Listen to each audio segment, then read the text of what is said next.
মধ্যপ্রাচ্যের আকাশে যুদ্ধের আগুন যেন থামার কোনো লক্ষণই দেখাচ্ছে না।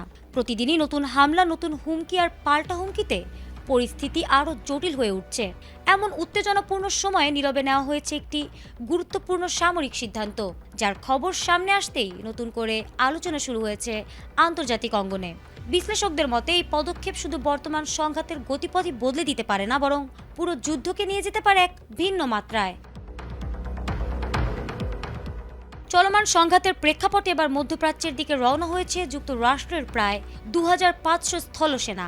মার্কিন সামরিক প্রশাসনের সিদ্ধান্ত অনুযায়ী জাপানের ওকিনাওয়া থেকে 31তম মেরিন এক্সপেডিশনাল ইউনিটের সদস্যরা ইতোমধ্যে যাত্রা শুরু করেছেন।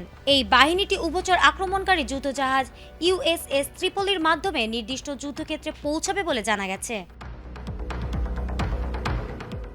সামরিক বিশ্লেষকদের মতে এই ইউনিটটি অত্যন্ত প্রশিক্ষিত একটি দ্রুত প্রতিক্রিয়াশীল বাহিনী, যারা সমুদ্র স্থল উভয় ক্ষেত্রেই অভিযান পরিচালনায় সক্ষম।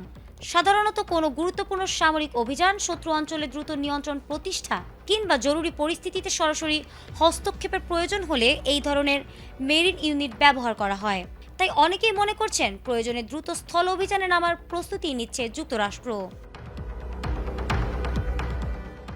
এদিকে ইরান ও ইসরায়েলের মধ্যে চলমান উত্তেজনার মধ্যে এই বাহিনী মোতায়েনকে বড় বার্তা হিসেবে দেখছেন বিশ্লেষকরা।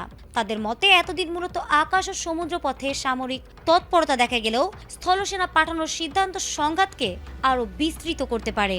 বিশেষ করে কোনো কৌশলগত অঞ্চল দখল বা জরুরি সামরিক অভিযানের সম্ভাবনাও উড়িয়ে দেওয়া যাচ্ছে না।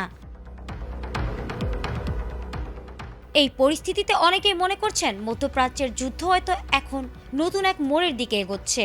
যুক্তরাষ্ট্রের এই সামরিক প্রস্তুতি কি শুধু সতর্কতা, নাকি বড় কোনো অভিযানের পূর্বাভাস? সেই প্রশ্নই এখন ঘুরপাক খাচ্ছে আন্তর্জাতিক মহলে। যুদ্ধের এই উত্তপ্ত মঞ্চে পরবর্তী পদক্ষেপ কি হতে যাচ্ছে তা নিয়ে বাড়ছে উদ্বেগ ও কৌতূহল। ফারহানা হক, এটিএন বাংলা।